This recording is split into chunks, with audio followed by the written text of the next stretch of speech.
d'agir. Des textes prescriptifs, notamment, ce sont des outils qui permettent l'action au quotidien.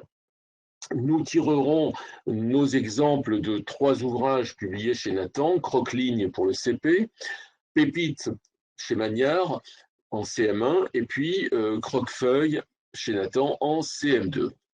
Le premier exemple que je prendrai, c'est celui que je tire de Croque-Ligne. Dans une page de cet ouvrage, qui est un cahier d'exercice, en l'occurrence le deuxième tome, l'élève est invité à décrire ce qu'il voit. Alors il voit une montgolfière, il voit un avion, un parachute, etc. Et en réalité, quand on demande aux élèves de décrire des images, on leur permet d'apprendre du vocabulaire, de mémoriser, tout en apprenant évidemment à découvrir le monde et à se rendre capable de nommer les choses qu'ils voient pour mieux les comprendre. Avec cet exemple, on voit bien qu'une séance de langage, mais également d'outils cognitifs. Le deuxième exemple que je prendrai, c'est un extrait de l'ouvrage de Magnard, Pépite en CM1. Et dans ce texte que vous avez sous les yeux, on voit un personnage, qui est la sorcière, dire « Bonjour mes petits-enfants, vous savez qui je suis? Bien sûr que vous le savez. C'est écrit dans le programme et sur toutes les affiches. Je suis la jeune et jolie sorcière de la rue Mouffetard, etc. » Ah, mais elle ajoute « Un, pardon, qui est-ce qui vient de dire non? Je ne suis pas sorcière, je n'habite pas la rue Mouffetard. » On est là dans un jeu de discussion, de monologue avec un faux dialogue qui fait sourire, qui fait rêver. Avec un texte comme celui-ci, on propose aux élèves d'entrer dans de la fiction et cette fiction leur donne à la fois, bien sûr, des connaissances, mais surtout l'occasion de jouer, de se rendre compte qu'il est agréable de partager avec d'autres, avec des lecteurs, d'autres lecteurs, avec une enseignante, avec d'autres camarades, des choses qui font qu'on construit une culture commune. Le troisième exemple que je prendrai, je l'emprunte à Croque-Feuille chez Nathan. Cet exemple que vous avez sous les yeux est un exemple intéressant. Pourquoi? Parce qu'à l'école, il est important et intéressant de travailler les affiches, de travailler les images, d'éduquer l'élève à lire des images, ici en l'occurrence une publicité. Et dans la publicité, dans le texte qui est en bas de l'affiche, on a le texte suivant. Vous traitez votre pelouse pour enlever les mauvaises herbes, votre potager pour supprimer les pucerons, vos arbres fruitiers pour lutter contre les champignons. Savez-vous qu'en utilisant des pesticides sans précaution, vous risquez de mettre vos enfants ou vos animaux domestiques en contact avec des produits potentiellement dangereux pour leur santé? Donc un texte comme celui-ci, c'est un document intéressant. Pourquoi? Parce que au-delà de la description de ce que l'on voit sur l'affiche, au-delà de l'apprentissage du lexique, on a une éducation à l'environnement, on a une éducation à la citoyenneté, une éducation à la responsabilité. Donc, en faisant lire à nos élèves des textes diversifiés, des textes narratifs, des textes explicatifs, des textes prescriptifs, on développe chez les élèves la responsabilité du citoyen et l'autonomie du lecteur. J'aurai l'occasion de revenir dans un instant en détail sur ces notions à travers d'autres exemples. Si l'enfant a besoin d'attention, à l'école, de quoi l'élève a-t-il besoin? Il a précisément besoin d'avoir avec lui un enseignant qui valorise ses compétences avec bienveillance, un enseignant qui fait tout pour développer chez l'élève l'estime de soi. Un enseignant qui donne à l'élève tous les moyens de prendre confiance en soi. Mais cela s'accompagne de conditions de travail et de conditions pédagogiques que j'évoquerai tout à l'heure plus précisément. Mais ces objectifs, ces finalités sont tout à fait essentiels pour forger de l'autonomie et de la responsabilité. Développer l'autonomie, développer la responsabilité de l'élève, c'est le placer d'abord dans un climat où il est heureux, où il est détendu. Est-ce qu'on apprend bien dans le stress? Certainement pas. Donc, il ne s'agit pas de développer chez l'élève l'anxiété, la peur d'être évalué, l'angoisse d'être interrogé, mais plutôt donner à l'élève les clés pour comprendre ce pourquoi il vient à l'école et surtout pour comprendre ce qu'on attend de lui, c'est-à-dire favoriser l'anticipation et présenter aux élèves des projets qui soient à leur portée, qu'ils sachent en clair à quoi ça sert de faire ce qu'on lui demande de faire à l'école. En d'autres termes, développer l'autonomie et la responsabilité de l'élève suppose que l'enseignant prenne le temps de clarifier le contrat didactique avec l'élève. Qu'est-ce que ça veut dire, clarifier le contrat didactique avec l'élève? Ça veut dire très simplement de lui expliquer de manière tout à fait concrète ce qu'il aura à faire, quand il aura à le faire, avec quoi il pourra le faire, quels sont les outils qui seront à sa disposition, combien de temps ça va durer, la tâche, la durée de la tâche. Le contrat didactique, il se présente aux élèves avant toute activité. On va permettre aux élèves d'être rassurés, d'être en confiance. Catherine Jousselme, qui est une psychiatre de la région parisienne, dit ceci: si je regarde les spots de lumière et juste après le livre sur lequel je travaille, je vais voir pendant quelques secondes des spots sur le livre, le temps que la rétine se réadapte. Pourquoi? Mais parce que la source de lumière n'est pas faite pour être regardée. Elle est faite pour éclairer l'objet d'étude. Et elle conclut avec cette phrase magnifique: avec l'enseignant, c'est pareil. Que veut dire Catherine Jousselme? Elle veut simplement dire que l'enseignant n'a pas à être le centre de la classe, il n'a pas à être le personnage principal, mais avec ses propos, Catherine Jousselme, elle dessine les orientations d'une posture de l'enseignant qui doit être quelqu'un qui éclaire l'objet d'étude proposé à l'élève et non pas être la personne la plus importante dans la classe qui réclame l'attention de tous. Non, il faut qu'au contraire, l'enseignant se mette en retrait, éclaire les activités, éclaire les objets que l'on a à étudier pour les élèves. Que l'élève se sente plus concerné par la chose qu'il a à faire, la tâche, l'activité, que par le regard de l'enseignant. Le regard de l'enseignant est fait pour éclairer l'objet d'étude. Ainsi se dessine, pour développer l'autonomie et la responsabilité de l'élève, se dessine la posture de l'enseignant que j'appellerai l'enseignant médiateur. Concrètement, sur le plan pédagogique, cela signifie écouter les élèves, valoriser leurs paroles. Donc, ça veut dire concrètement la reformuler de façon neutre et écrire ce que disent les élèves, même lorsque les élèves ne savent pas lire ni écrire encore en français. Il est important de valoriser la parole des élèves en l'écrivant au tableau, parce que le fait d'écrire donne aux élèves l'occasion de comprendre à quoi sert l'écrit. L'écrit, ça sert à garder la mémoire de ce que l'on a dit. Deuxième élément de la posture de l'enseignant médiateur, valoriser le plus régulièrement possible les compétences de l'élève, c'est-à-dire souligner ce qu'il sait faire, souligner ce qu'il a acquis, toujours avant de mettre en évidence ses lacunes, ses limites, ses défauts, ses erreurs. Il est très important de valoriser les compétences de l'élève en mettant en avant ce qu'il sait déjà faire.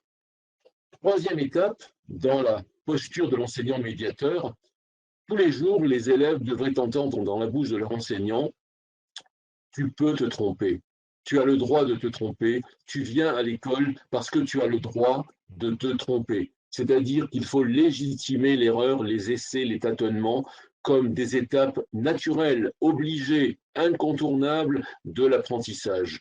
Un enfant qui apprend à marcher, c'est un enfant qui tâtonne, qui va tomber, qui va se mettre sur ses fesses, qui va avancer laborieusement. Et puis un jour, il se relève et puis il commence à marcher de manière correcte. Eh bien, apprendre, c'est exactement la même chose. C'est la raison pour laquelle vos élèves doivent entendre de la bouche de l'enseignant tous les jours: on est à l'école parce qu'on a le droit de se tromper. On n'est pas là pour donner la bonne réponse attendue par l'enseignant.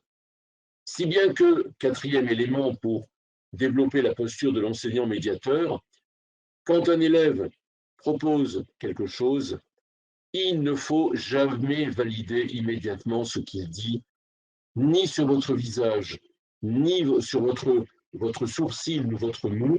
Vous ne devez laisser voir que c'est la réponse que vous attendiez ou que ce n'est pas la réponse que vous attendiez. Votre bienveillance, le climat de confiance que vous établissez dans la classe doit toujours être accompagné d'une neutralité, c'est-à-dire de la reformulation neutre de ce que l'élève a dit, et dans votre reformulation, rien ne doit laisser perler l'idée que c'était ça ou que ce n'était pas ça que vous attendiez. Quel est l'intérêt de cette neutralité? Eh bien, c'est de permettre à tous de continuer à réfléchir. Si on valide immédiatement, il n'y a plus de questionnement chez les autres. Et ça, c'est tout à fait préjudiciable à la responsabilisation et à la construction de l'autonomie chez tous les élèves. Ce qui est fondamental, c'est la neutralité de l'enseignant. Et pour cela, nous allons prendre, pour passer vers des choses concrètes, 4 exemples. Le premier exemple concernera justement le développement de la capacité à travailler en autonomie dans la classe. Ce que je vous propose, nous l'avons expérimenté dans notre équipe depuis une bonne dizaine d'années et cela fonctionne de la manière suivante. Éduquer à l'autonomie, c'est élaborer des contrats de travail autonomes. Concrètement, dans la classe, il peut y avoir par exemple 3 groupes d'élèves qui ont des besoins différents. Même si tous les élèves peuvent avoir des besoins nombreux, on va choisir d'afficher dans la classe, si possible dans 2 ou 3 endroits différents de la classe, un tableau à double entrée. Qu'est-ce que les élèves voient sur ce tableau à double entrée? À gauche, en colonne, la liste des élèves, et à droite, en horizontale, les différents programmes de travail que vous avez prévus pour eux. Il y a un groupe qui va travailler sur le programme 1, en l'occurrence ici, Samia et Ali vont travailler sur le repérage des personnages dans un texte et sur le vocabulaire, le lexique. Annabelle et Mokhtar, eux, auront à travailler sur le programme numéro 2, syntaxe, temps et lieu dans des petites histoires. Et puis, Sarah et Léo auront à travailler sur le programme numéro 3 en travaillant les inférences et la logique. Cela suppose évidemment soit qu'il y a des adultes capables de lire les consignes et les textes aux élèves non lecteurs, soit que les élèves soient lecteurs, et dans ce cas-là, il n'y a pas de problème. Tous les élèves vont être en mesure de réaliser ce contrat de travail. Donc, dans la classe, il y a 3 panneaux pour ne pas que les élèves s'agglutinent sur le même panneau, et chacun va voir dans quel programme il doit travailler. Deuxième étape, chaque élève va aller chercher dans des tiroirs, sur des étagères ou dans des boîtes, le programme qui lui a été attribué par le professeur. Le programme numéro 1, bien, Samia et Ali vont aller chercher dans la boîte du programme 1 des fiches de travail sur les personnages et le lexique, etc. pour les autres. Et on installe ainsi les conditions de la réussite parce que les élèves sont dans entraînement, ils sont dans un entraînement, ils ne sont pas en évaluation, ils vont travailler sur des choses qu'ils ont déjà apprises, ils vont perfectionner des compétences déjà construites. Cette organisation suppose donc, premièrement, que l'on ait élaboré sur un tableau à double entrée des contrats individuels. Deuxièmement, que l'on a préparé dans des boîtes, des tiroirs ou des casiers des exercices de perfectionnement, des fiches de perfectionnement faciles pour permettre aux élèves de construire l'estime de soi. Il faut qu'ils réussissent, donc ça doit être facile.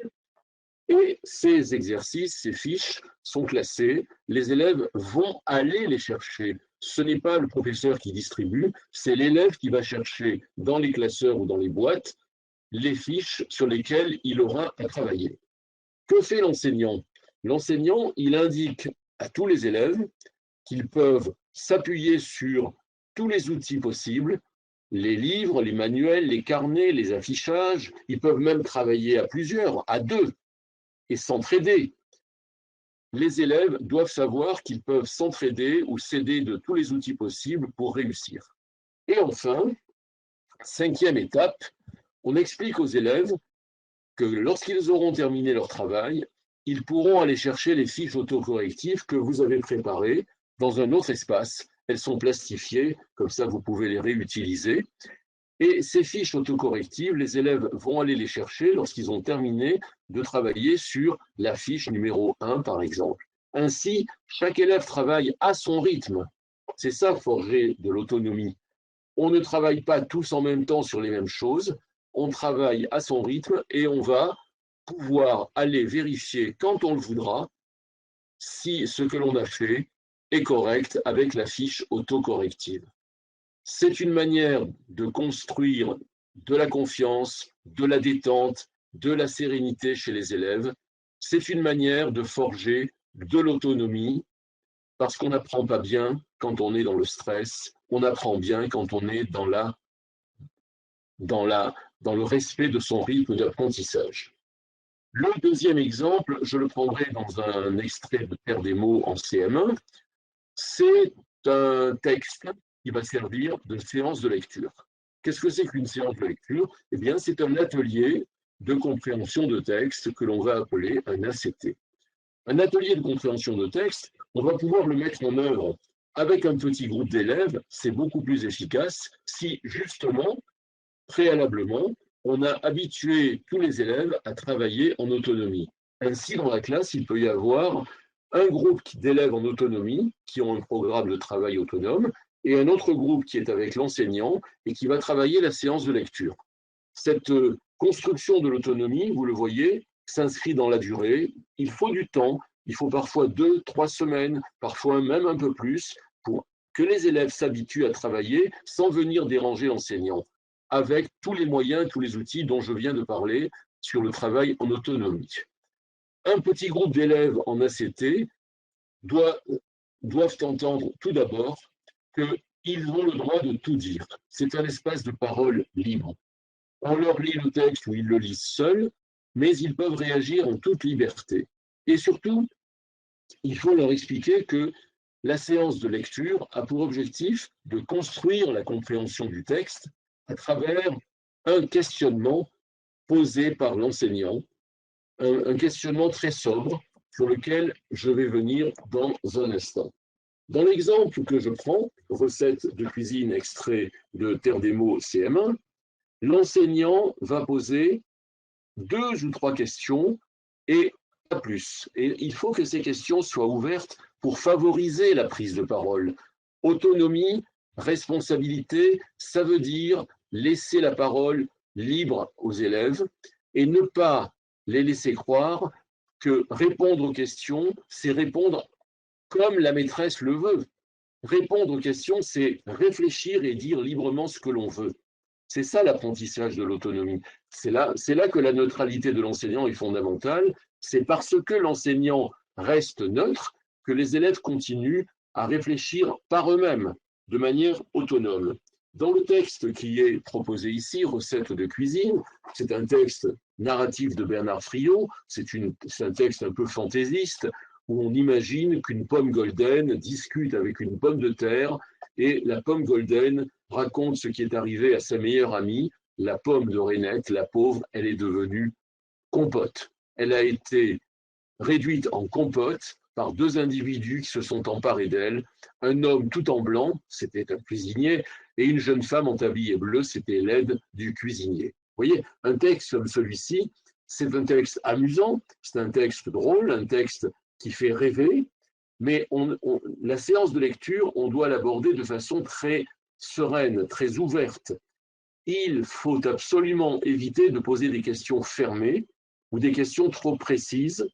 Et comme on va répéter plusieurs fois la même question, pendant la séance de lecture, on ne peut pas poser trop de questions. Donc, il faut en préparer 2 ou 3 et pas plus. Et quand dans les livres, dans les manuels scolaires, et je les connais, vous trouvez 7, 8, 10 questions parfois à la fin d'un texte, il faut considérer que ces questions sont intéressantes, mais il faut en choisir 2 ou 3 les plus ouvertes, et les autres, on peut les utiliser dans une activité qui viendra après la lecture, peut-être une activité soit de débat, soit de production d'écrit. On peut inviter les élèves à répondre par écrit aux autres questions. Mais il faut absolument éviter de poser de trop nombreuses questions pendant une séance de lecture. Ces questions ouvertes, il faut qu'elles portent sur 2 niveaux de compréhension. Le premier niveau, c'est le sens littéral, c'est-à-dire ce qui est explicite dans le texte. Et le deuxième niveau, c'est le sens inférentiel, ce qui est implicite dans le texte. Si l'on veut que les élèves prennent volontiers la parole et librement, il faut leur poser des questions faciles, de sens littéral, et puis des questions qui vont leur permettre d'interpréter, d'ajouter des points de vue personnels, donc des questions de sens inférentiel. Comprendre, en effet, vous le comprenez bien, ça s'apprend, et cet apprentissage de la compréhension va devenir progressivement un apprentissage autonome et responsable, parce que la parole de l'enseignant est mise en retrait, il ne faut pas valider immédiatement ce que disent les élèves, et la parole de l'élève est mise en avant. C'est là qu'on développe l'autonomie et la responsabilité. Et cette parole, elle est écrite au tableau, elle est écrite parce que pour que les élèves puissent s'exprimer librement, il faut d'abord qu'ils comprennent que comprendre un texte, c'est répondre en fait à 3 questions très simples. La première, c'est qui, de qui on parle, quels sont les personnages. La deuxième question, c'est que se passe-t-il, que font les personnages, l'action. Et la troisième, c'est sur quoi porte l'action. En d'autres termes, les 3 questions fondamentales, qui fait quoi, renvoient aux 3 fonctions grammaticales essentielles que l'on a dans la langue, sujet, verbe, complément. Eh bien, les élèves progressivement doivent comprendre que pour comprendre un texte, il y a d'abord le noyau dur, qui fait quoi, éventuellement avec qui, et que autour de ce noyau dur, il y a les circonstances de l'action, où ça se passe, quand ça se passe, comment ça se déroule, quelles sont les intentions, quelles sont les émotions, pourquoi ça se passe comme ça, quelles sont les finalités. Voilà ce que c'est que comprendre un texte.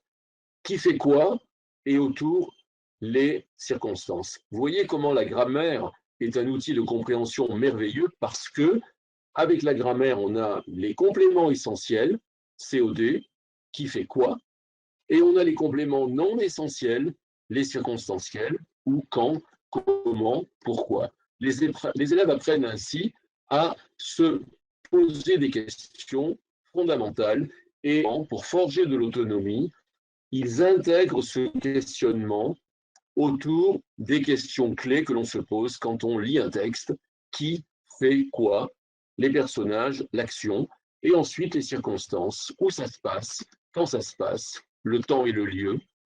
Ensuite, le comment, le déroulement, la manière, les circonstances, c'est-à-dire, au fond, tout ce qui renvoie au lexique, à la syntaxe, et éventuellement, parfois, lorsque c'est justifié par le texte, quel est le rapport entre le texte et l'image lorsqu'il y a des images.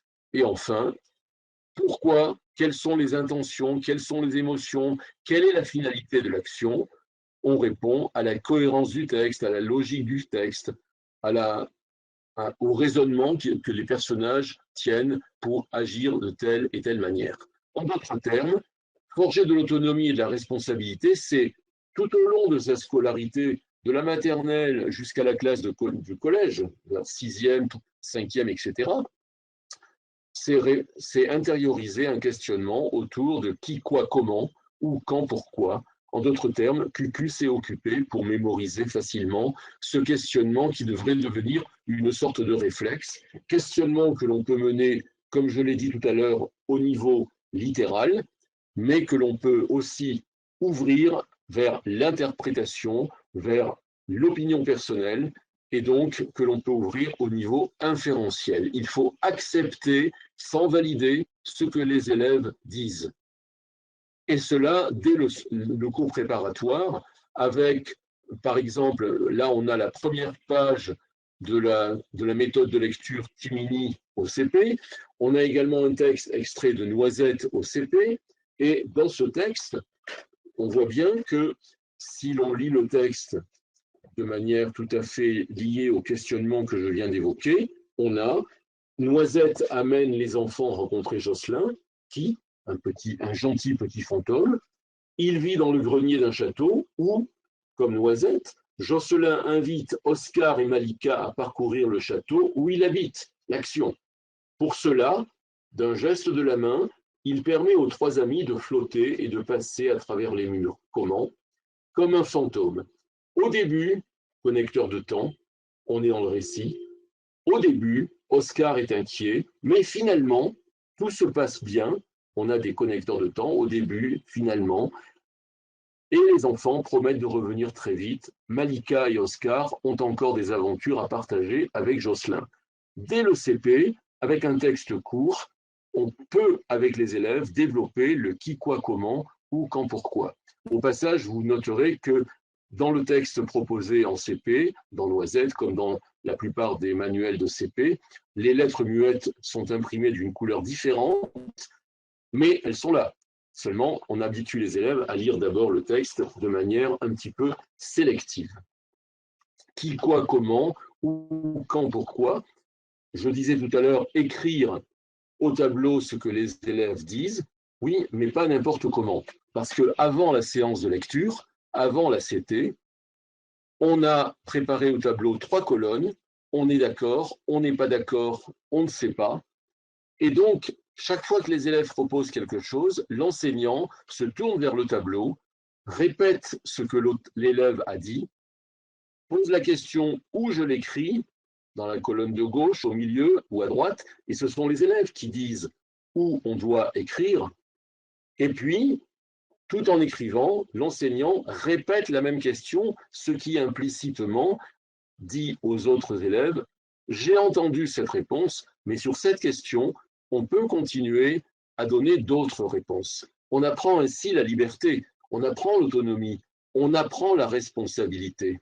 Et si certains élèves vous disent, eh ben, tu l'écris à gauche, ça se passe dans un grenier, pour ne prendre que l'exemple que l'on a vu avec Noisette, et quelqu'un d'autre dit, non, non, ça ne se passe pas dans un grenier, ça se passe dans une maison. Eh bien, la même réponse, ça se passe dans un grenier, on peut être amené à l'écrire plusieurs fois dans la colonne de gauche parce que les élèves sont d'accord avec cette affirmation et dans la colonne du milieu parce que certains élèves ne sont pas d'accord avec cette affirmation.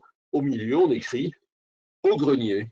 Et puis si certains élèves disent qu'ils ne se souviennent pas ou que le texte ne dit pas où se passe l'histoire, eh bien on peut écrire dans la colonne de droite ou point d'interrogation.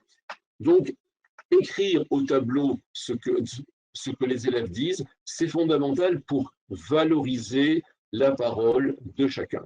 Alors, comment se déroule une séance de lecture? Comment se déroule un ACT? En 4 étapes. La première étape, c'est après l'introduction, la présentation du texte. Avec des élèves non lecteurs, ça va être l'écoute de la lecture magistrale de l'enseignant.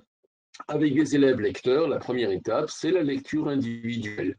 Pendant l'écoute ou la lecture, les élèves mémorisent, ils entendent les choses.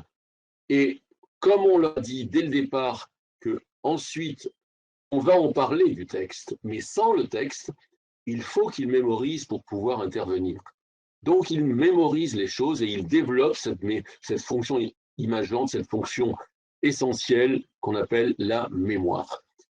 Tout en écoutant, tout en lisant, ils se font un film, ils imaginent, ils construisent un décor, ils voient des personnages.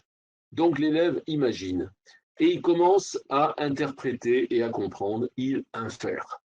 Donc ces 5 premières minutes de la séance sont essentielles pour permettre à chacun de mobiliser 3 opérations mentales, mémoriser, imaginer, inférer. Au passage, Je précise que si les élèves sont non lecteurs et que l'enseignant choisit de faire la lecture magistrale, cela signifie que les élèves n'ont pas le texte sous les yeux. Pourquoi? Parce qu'on ne peut pas à la fois lire avec les yeux et écouter avec les oreilles. Les neurosciences nous ont, on le savait déjà un petit peu, mais on ne peut pas simultanément écouter et lire. Soit c'est l'un, soit c'est l'autre. Et si on cherche à faire les deux, on fait mal les deux. Donc, quand il y a de la lecture magistrale ou de la lecture à haute voix par un élève, mais on en parlera tout à l'heure, eh bien, les élèves, les autres, n'ont pas le texte sous les yeux. C'est absolument essentiel pour qu'ils puissent imaginer, mémoriser et inférer. Deuxième étape, sans le texte. Cette deuxième étape dure de 15 à 20 minutes. L'enseignant va poser 2 ou 3 questions ouvertes et c'est à ce moment-là qu'il va écrire dans le tableau en 3 colonnes. On est d'accord, on n'est pas d'accord, on ne sait pas, qu'il va écrire ce que les élèves disent dans la neutralité, sans rien valider. Cette étape est essentielle pour entretenir chez les élèves le questionnement, pour entretenir chez les élèves la recherche du sens, la construction du sens. C'est là qu'ils apprennent à devenir autonomes et responsables. Une fois que les élèves ont dit tout ce qu'ils avaient envie de dire librement, l'enseignant dit, eh bien maintenant, nous allons revenir vers le texte, nous reprenons le texte, car maintenant, nous allons vérifier. Et c'est l'auteur, c'est le texte qui va nous permettre de valider ce que vous avez dit. Ce n'est donc pas l'enseignant qui valide, c'est le texte. L'arbitre, c'est le texte. Et cette activité de vérification, un petit quart d'heure, au cours duquel on fait quoi? On va cocher au tableau ou entourer au tableau les éléments qui sont confirmés par le texte, on vérifie, on regarde dans le texte quels sont les mots, on les cite, on dit dans quelle ligne ils se trouvent. Voilà. Donc si c'est validé, on les entoure, ou on les souligne, ou on les coche. Et si ça n'est pas validé, eh bien, on les barre. On ne laisse pas des erreurs persister. Car pendant cette troisième phase de vérification, il faut que la construction du texte soit juste. On peut avoir des significations ouvertes, plurielles, des interprétations plurielles, mais on ne peut pas laisser en suspens des contresens ou des erreurs. Donc cette phase de vérification est essentielle. Pendant la vérification, les élèves apprennent une chose, c'est que leurs certitudes initiales n'étaient que des hypothèses à vérifier grâce au texte. Et à la fin de la phase 3, lecture magistrale de l'enseignant. L'enseignant donne ainsi le modèle, la manière dont on doit lire un texte. Et les élèves écoutent sans le texte. Quand on a fini ces 3 étapes, on aborde la dernière étape de l'atelier de compréhension de texte, c'est-à-dire les 5 dernières minutes, au cours desquelles on ne va plus parler du contenu du texte. Les 2 questions que pose l'enseignant, c'est qu'avons-nous appris à faire et comment l'avons-nous fait? En d'autres termes, la 4e étape de la séance n'est pas une étape qui concerne la compréhension du texte, mais c'est une étape qui concerne les stratégies du lecteur, le fonctionnement du lecteur, comment les élèves apprennent à comprendre. Et ce moment de retour sur les stratégies du lecteur est absolument fondamental pour forger de l'autonomie. La métacognition, c'est en effet la condition sine qua non pour que les élèves puissent se passer de l'étayage de l'enseignant lorsqu'ils se retrouveront seuls devant un texte.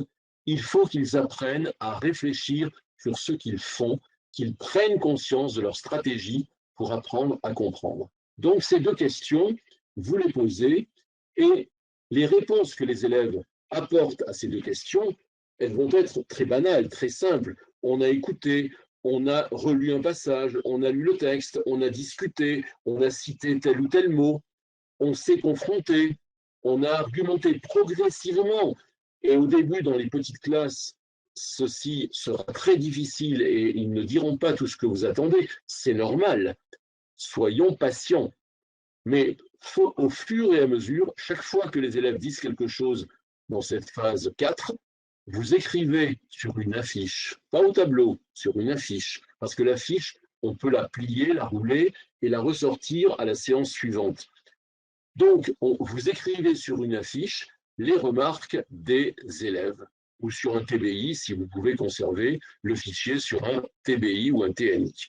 Et ainsi, d'une séance à l'autre, atelier après atelier, les élèves, à la fin du mois, lorsque vous mettez sur le tableau les 4 affiches qui ont permis de travailler les 4 textes pendant la période qui vient de s'écouler, à la fin d'une période, 3, 4 semaines, 6 semaines, les élèves comprennent, grâce à la relecture de ce qu'ils ont dit et que vous avez écrit sur la fiche, ils comprennent qu'il y a des textes qui racontent, il y a des textes qui expliquent, il y a des textes qui nous font agir et qui nous disent comment faire les choses. Ils comprennent la typologie des textes et surtout, ils prennent conscience progressivement, et il faut parfois 2 ans, 3 ans, du CP à la 3e année de l'école élémentaire, voire la 4e année, ils apprennent à prendre conscience des stratégies que l'on mobilise pour construire le sens d'un texte.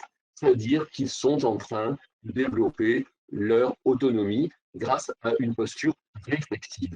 Être autonome, c'est être capable de réfléchir sur ce que l'on fait. C'est ça l'autonomie. Donc, un atelier de compréhension de texte, en résumé, c'est un espace d'éducation à la liberté. L'élève peut tout dire et il est autonome. C'est un espace où l'élève doit justifier ses propositions avec le texte et dont l'élève apprend la responsabilité. On peut tout dire à condition de pouvoir le justifier en s'appuyant sur le texte. Et c'est un espace d'éducation scientifique, c'est-à-dire que les certitudes initiales deviennent des hypothèses que l'on doit valider avec un retour au texte. C'est ainsi que l'élève grandit, c'est ainsi qu'il devient autonome, c'est ainsi qu'il apprend à être plus responsable, c'est-à-dire qu'il apprend à réfléchir en étant capable de justifier ce qu'il a dit en s'appuyant sur le texte. La responsabilité de l'élève incombe à l'élève, elle n'incombe pas à l'enseignant, ce n'est pas l'enseignant qui valide, parce que lorsque c'est l'enseignant qui valide, l'élève se soumet à l'argument d'autorité et l'élève ne réfléchit plus. Il subit passivement l'argument d'autorité de l'enseignant. C'est vrai parce que la maîtresse l'a dit. Alors que quand on est dans une démarche qui permet à l'élève de vérifier dans le texte, eh bien, on habitue l'élève à être un lecteur actif, il agit, et c'est comme cela qu'il change de posture et qu'il développe ses capacités à l'autonomie et la responsabilité. L'autonomie et la liberté marchent ensemble, mais elles supposent une éducation qui est tout à fait simple et concrète. Récapitulons. Dans la posture de l'enseignant, 3 gestes. Reformuler les propositions des élèves, les réponses. Écrire au tableau en demandant où je l'écris et répéter la question tout en restant toujours neutre pour entretenir chez tous les élèves le questionnement, la réflexion personnelle. Et du côté de l'élève, il y a 3 opérations mentales essentielles qu'il faut laisser le temps de se développer, briser, imaginer, inférer. C'est ainsi que l'élève apprend à devenir autonome et responsable. Il faut lui laisser le temps de réfléchir, et à tous les élèves, pas seulement aux plus rapides. C'est pour cela qu'il faut surtout différer la validation par le texte et s'interdire de valider tout de suite en disant oui c'est bien, non ce n'est pas bien, c'est ça, très bien. Ça, ce sont des mots qu'il faut absolument éviter. Il faut habituer les élèves à continuer à se poser des questions. L'exemple numéro 3 que je prendrai pour forger l'autonomie et la responsabilité, c'est la lecture à haute voix. Dans les programmes, il y a un petit mot qui accompagne l'expression la lecture à haute voix, c'est le mot préparer. Car lire à haute voix ou réciter, ce qui est sensiblement la même activité, sauf que pour réciter, on a dû apprendre par cœur, eh bien, la lecture à haute voix et la récitation sont 2 activités qui se préparent en classe. Et l'exemplarité est ici fondamentale. Qu'est-ce que ça veut dire? Ça veut dire que si on demande aux élèves de lire à haute voix, il faut que l'enseignant lise à haute voix avant pour montrer comment on fait. Et puis si l'enseignant demande à ses élèves d'apprendre par cœur un texte pour le réciter, eh bien la moindre des choses, c'est aussi que l'enseignant connaisse le texte par cœur pour pouvoir lui aussi l'écouter, voire le réciter. Eh bien, la lecture à haute voix, la récitation, pourrait être à ce moment-là des rituels quotidiens qui durent 5 minutes et je vais essayer de vous le montrer par la présentation d'un protocole. Autonomie et responsabilité à travers ces deux activités. Premièrement, on apprend à apprendre par cœur en classe. À la maison, les élèves vont s'entraîner, vont répéter, ils vont même enregistrer en s'appuyant sur leur smartphone ou celui de leurs parents. Ils vont s'enregistrer pour s'écouter et améliorer leur diction, leur articulation, leur intonation. Tout est bon à la maison pour s'entraîner, mais en classe, on va donner le meilleur de soi-même. Dans l'exemple que je prends dans Croquefeuille, vous avez ici un texte et après le texte, vous avez la rubrique « Je lis à haute voix ». On voit donc que cette activité est toujours associée à l'étude d'un texte, à la lecture, surtout quand c'est un texte narratif, quand c'est un texte de théâtre, quand c'est un texte poétique, on va faire lire à haute voix. Ici, par exemple, on demande aux élèves, lis avec un camarade ces 5 premières répliques comme si vous jouiez la scène. Cela veut dire que c'est à plusieurs que l'on va lire des textes et on va les mettre en voix de façon à donner le plaisir aux autres d'entendre un texte intelligent. La lecture à haute voix, ça se prépare selon un protocole. Alors, quel est ce protocole en 4 étapes? Après l'étude d'un texte, après la CT, on dit aux élèves, eh bien, chacun d'entre vous va pouvoir maintenant choisir une date, un jour, pour pouvoir lire à haute voix une partie du texte. Et on va donc mettre en classe un tableau à double entrée avec 2 semaines du mardi sur 2 semaines au vendredi suivant. Là, dans mon exemple, je n'ai mis que quelques jours comme ça, mais c'est pour vous dire qu'il faut une durée de 2 semaines minimum et tous les élèves vont pouvoir s'inscrire eux-mêmes en choisissant la date. Ils apprennent ainsi qui va lire et quand. La deuxième étape, c'est l'enseignant ou l'enseignante qui indique à chacun des élèves la partie du texte qu'il devra lire ou qu'il devra réciter. Et donc, on est dans la différenciation pédagogique. Le timide, on va lui donner un passage très court. Le parleur, on va lui donner un passage plus long. Et puis, dans l'année, ça peut évoluer. Et donc, mardi prochain, c'est Samia, Tom et Maria qui liront. Jeudi, ce sera Célim et d'autres élèves. Vendredi, ce sera Sophia et d'autres élèves.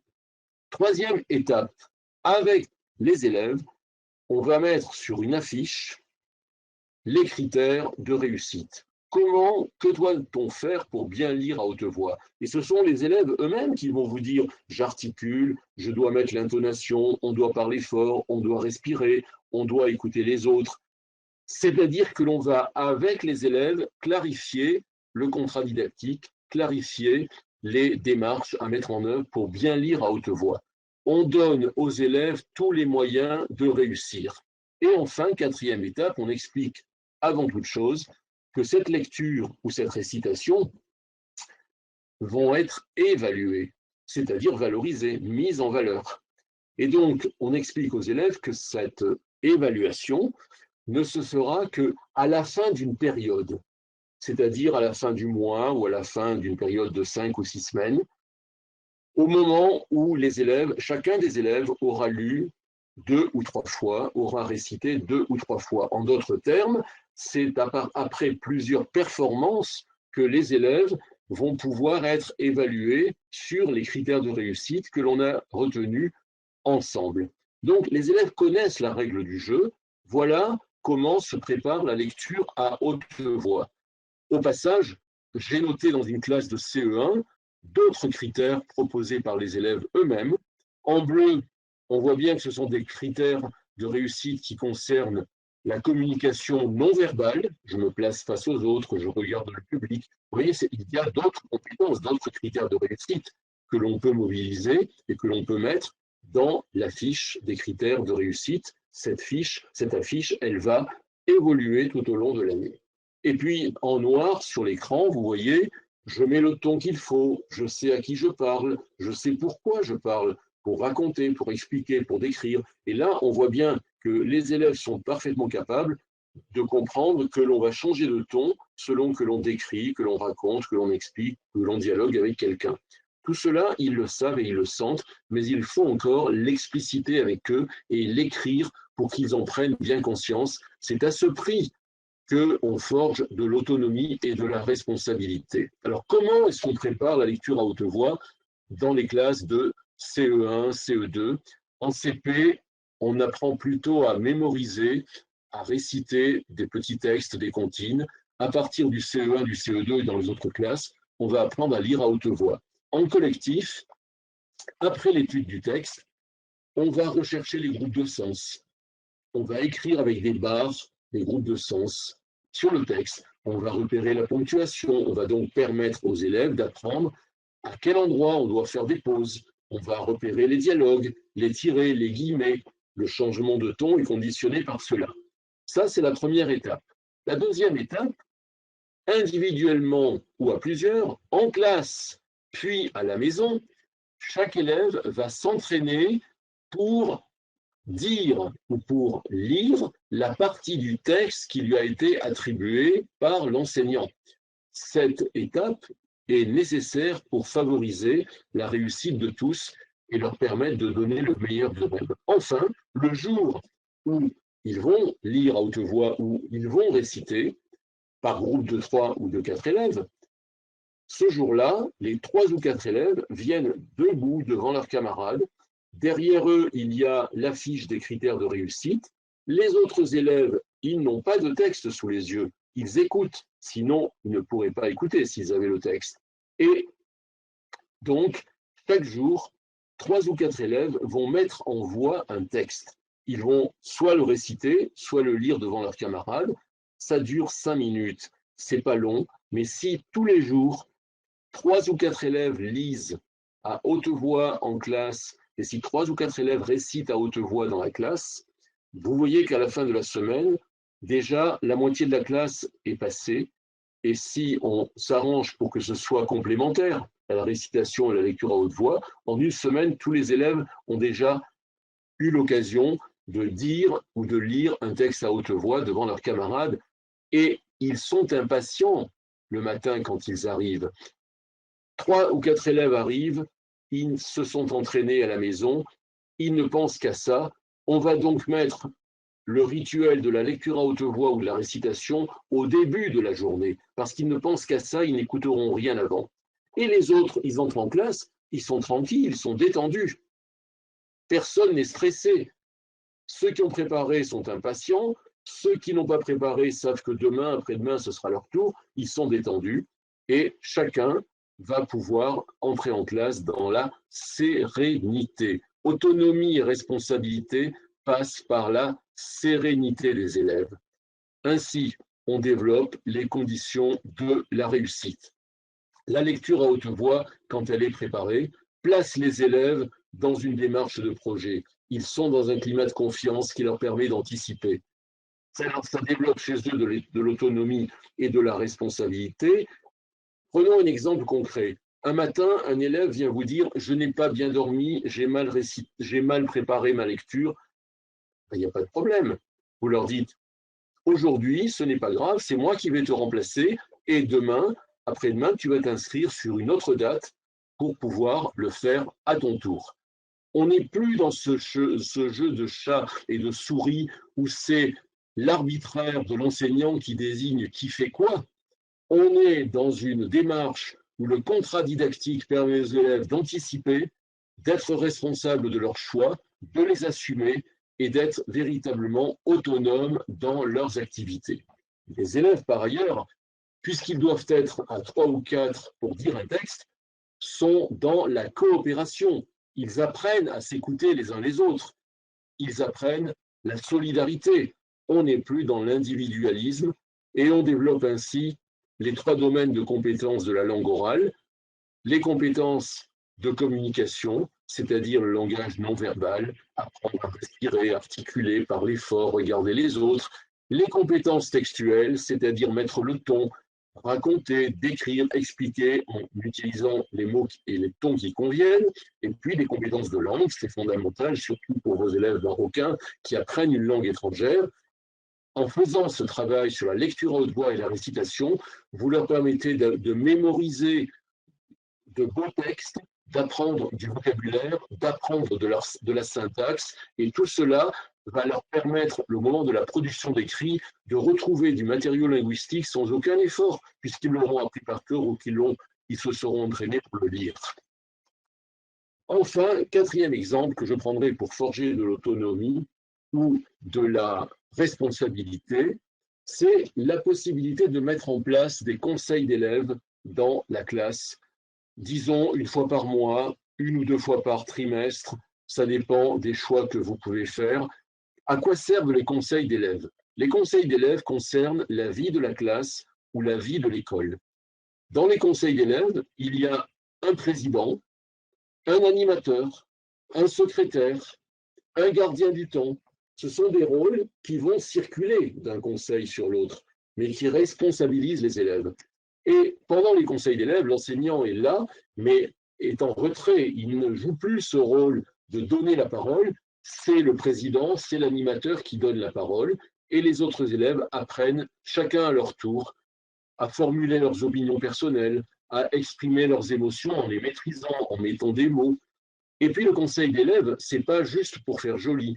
C'est un moment où, à l'échelle des élèves, à l'échelle de la classe ou de l'école, on peut envisager de retenir des décisions, des orientations d'action. Par exemple, mettre en classe une boîte à idées. On peut décider de faire un journal d'école ou un journal de classe ou mettre en place de la correspondance. Ce sont des décisions argumentées. Grâce au conseil d'élèves, les élèves apprennent à se responsabiliser, à s'écouter les uns les autres dans leur comportement individuel et collectif. Ils apprennent à réfléchir et à réfléchir à leur rapport aux autres. Et puis, ils apprennent à donner du sens à la vie de la classe, à la vie de l'école, sans que ce soit l'enseignant lui-même qui le fasse.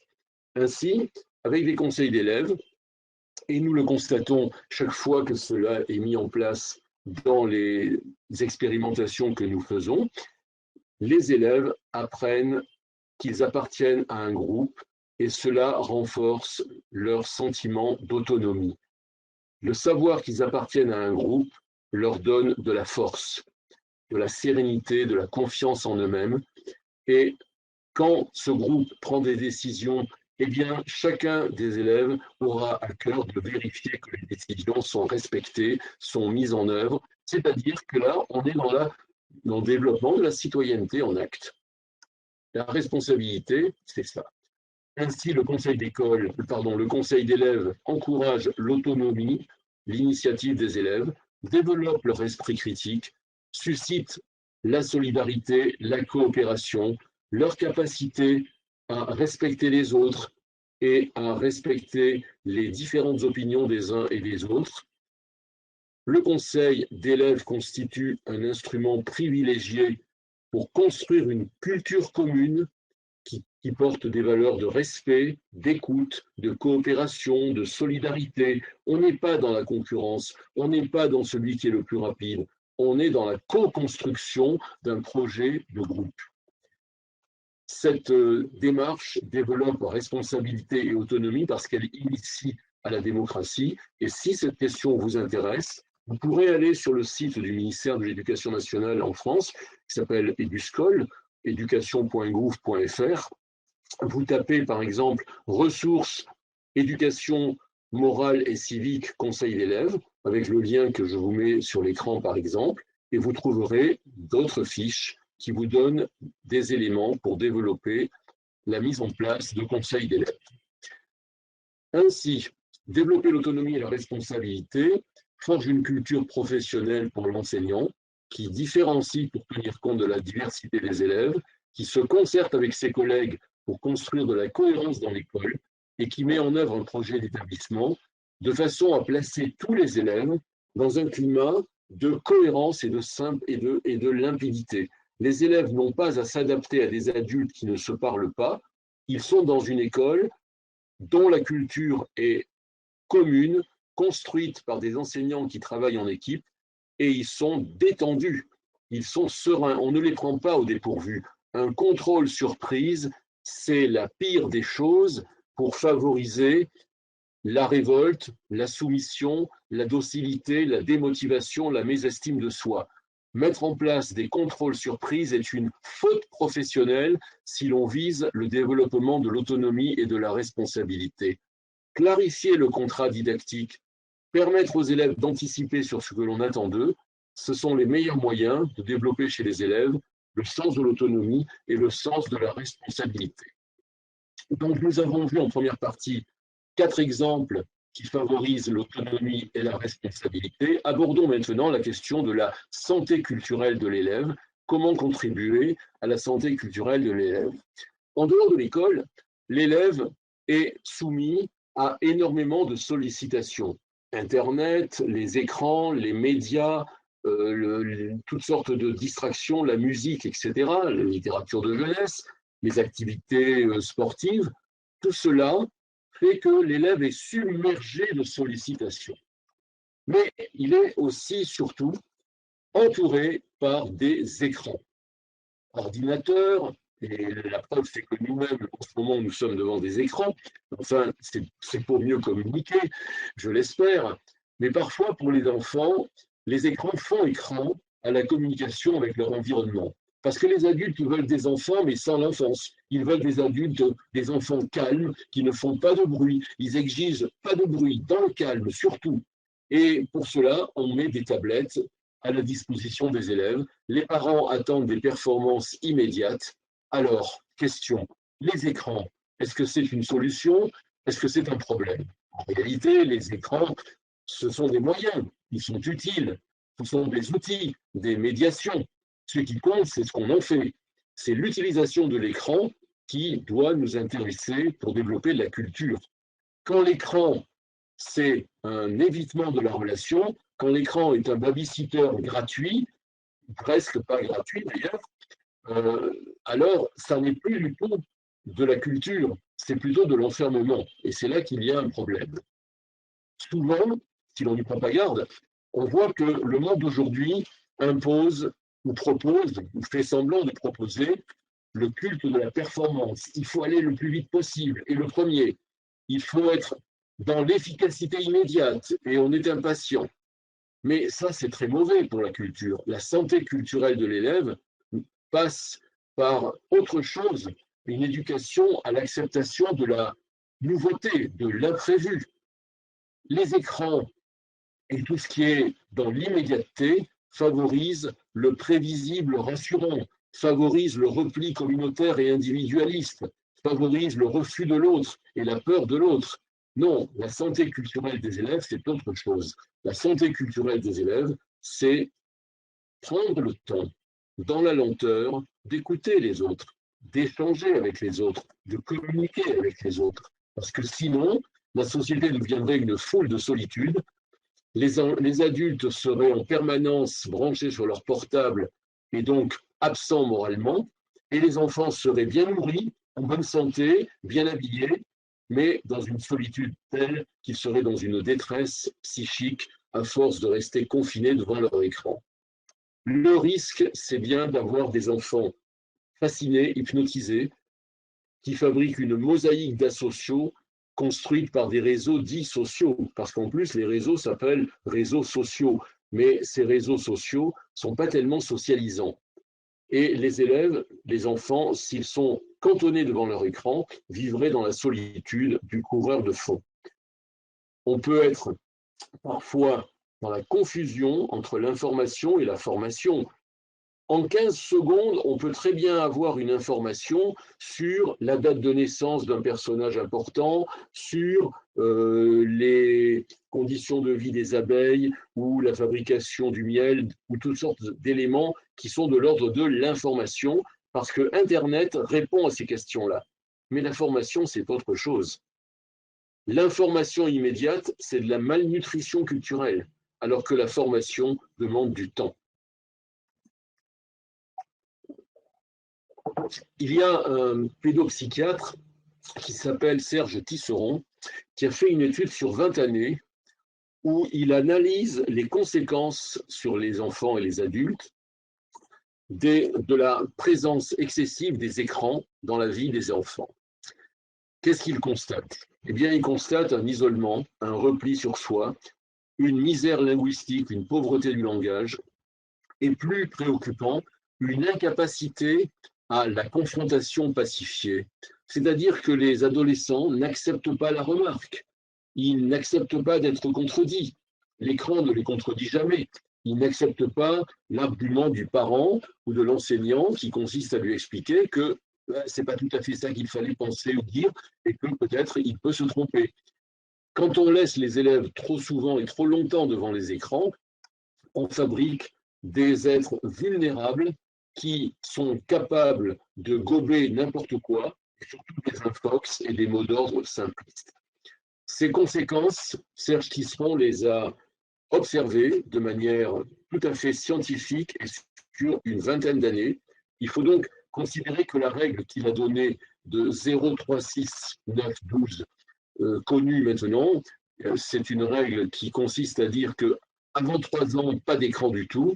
Entre 3 et 6 ans, un écran sur la base de 20 à 30 minutes par jour au maximum et toujours accompagné d'un adulte.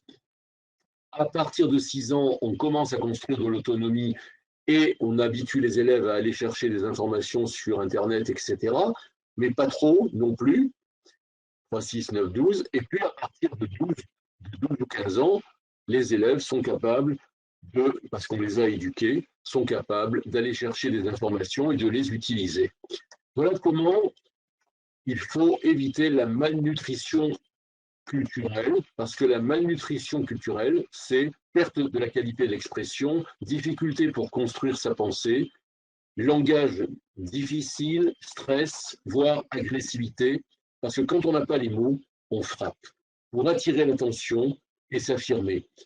On est impatient, on est dans l'urgence du désir et de sa résolution. Et là, vous comprenez le comportement de nombreux élèves qui perturbent la vie de la classe par leur comportement agressif ou gênant, parce qu'en réalité, ils expriment leur mal-être. Alors, cette malnutrition, qui est tout ce qui empêche ou qui perturbe les relations, est-ce une fatalité? Certainement pas. Le rôle de l'école, le rôle de la famille, c'est bien évidemment de tout faire pour que l'élève soit dans la relation. Et cet élève qui va entrer dans relation, il va grandir, il va s'élever, élever un enfant vers quelque chose de plus grand que lui. Il est fondamental dans la santé culturelle de refuser la résignation du consommateur hébété. On n'accepte pas de faire de nos élèves des consommateurs hébétés. On veut au contraire cultiver en eux il desiderio di sapere, c'est-à-dire le désir de savoir.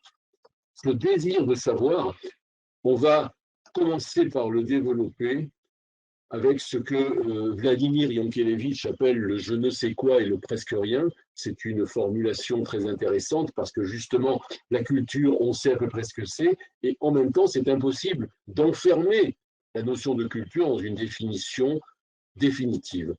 La culture, c'est d'abord du savoir, des connaissances, évidemment, mais ce sont des relations sociales, des pratiques sociales, des habitudes de vie, des comportements, des mœurs, des réseaux sociaux, de vrais réseaux, des relations avec les autres. Et surtout, la culture, c'est le fait que l'on intègre l'évolution des êtres.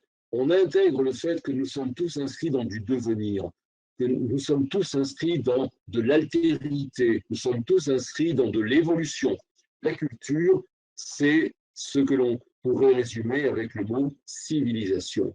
Être civilisé, c'est comprendre que les autres et soi-même, nous sommes en permanence en train d'évoluer grâce à nos interactions avec les autres. La culture, la santé culturelle, passe par la qualité de nos interactions avec les autres, par la qualité de nos interactions avec notre environnement, le respect de l'environnement, le respect d'autrui, et puis par la qualité de notre relation avec nous-mêmes, c'est-à-dire notre capacité à réfléchir, à être dans une posture réflexive. La métacognition, la quatrième étape, qu'avons-nous appris à faire et comment l'avons-nous fait? Réfléchir sur ce que l'on fait, c'est important. Ça s'appelle faire des pauses métacognitives qui forgent une santé culturelle. La santé culturelle, elle passe par ce que Albert Jacquard dit, je suis dans les liens que je tisse. En d'autres termes, l'identité de chacun, je suis, passe par sa capacité à tisser des liens avec autrui et avec soi-même. La santé culturelle, c'est l'aptitude aux interactions. Alors, quelques pistes pour développer ce qu'on appelle la santé culturelle. Première piste, et je vous donne là des choses qui sont très faciles et très courtes à vivre en classe. Ça pourrait être un rituel quotidien de 5 minutes en fin de journée, comme une récompense, un sucre d'orge. Les enfants adorent ça, les élèves adorent ce moment où l'on va jouer à deviner pour inférer. 3 étapes. Première étape, les élèves écoutent ou lisent une devinette. Il y a un challenge, il y a un défi, ils aiment ça. Deuxième étape, ils écrivent leur réponse, toujours. Parce que si l'on ne passe pas par l'écrit, alors on donne le pouvoir au plus rapide et les autres regardent le train sans être en mesure d'apprendre à comprendre. Non, il faut que chacun ait le temps de poser sa propre réponse. On laisse le temps, on interdit aux élèves de répondre oralement. Une fois l'étape numéro 2 posée sur l'ardoise, le cahier de brouillon, comme vous voulez, alors on va passer aux échanges oraux. Prenons 2 exemples. À quelle heure part celui-ci? Y en a-t-il un autre un peu plus tard? Je me décide à prendre un billet aller-retour pour le suivant. Il me reste un peu de temps pour acheter une revue avant de me rendre sur le quai. Voilà, ça suffit. Et là, on pose une question, où se trouve cette personne? Les élèves vont aller prélever dans ce qu'ils ont entendu ou dans ce qu'ils ont lu les indices qui vont leur permettre de savoir que cette personne se trouve dans une gare, un billet aller-retour, le quai, acheter une revue. Voilà, ça prend 5 minutes, c'est une activité très intéressante qui habitue les élèves tous les jours, 5 minutes, à inférer, à deviner, à chercher et à réfléchir. On travaille la santé culturelle encore avec ce deuxième exemple. Le paysage a tellement changé. L'an dernier, il y avait ici une forêt en pleine santé et maintenant, plus rien. Ça et là, quelques troncs noircis, c'est tout. Question, qu'est-ce qui a causé la disparition de la forêt? Vous voyez que les questions, elles portent sur des choses inférentielles. Dans l'exemple précédent, c'était où se trouve le personnage. Là, c'est quelle est la cause? On remonte vers la cause. Et la cause de la disparition de la forêt, on va la trouver avec des indices. Tronc noirci, l'an dernier, le paysage a changé. On sait qu'il y a eu un incident, un incendie plutôt de la forêt. Favoriser la santé culturelle, deuxième exemple, apprendre aux élèves à anticiper. Anticiper, ça suppose aussi un protocole de travail qui prend peu de temps, mais qui est une sorte de rituel aussi.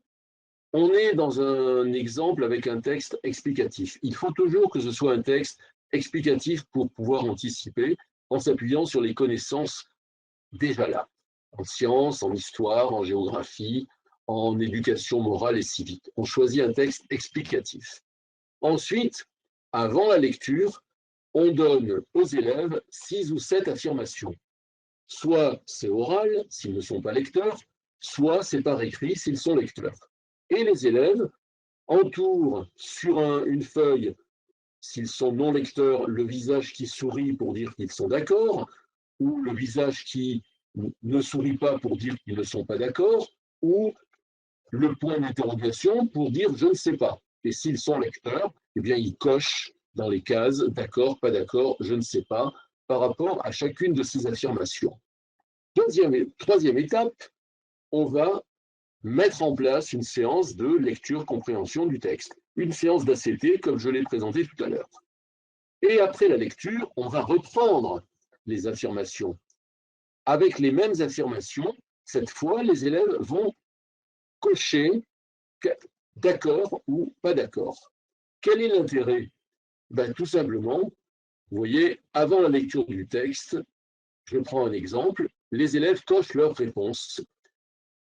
On a 7 affirmations.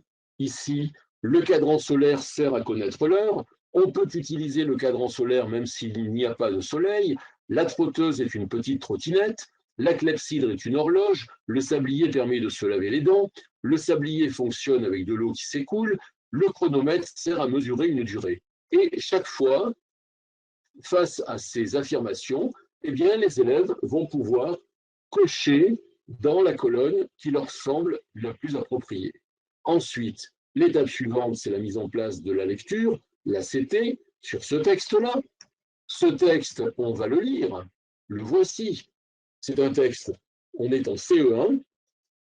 C'est un texte qui indique comment on lit l'heure. Le cadran solaire est l'une des premières montres. Il indique l'heure qu'il est grâce à l'ombre projetée par un objet sur le cadran. Pour cela, il faut qu'il y ait du soleil.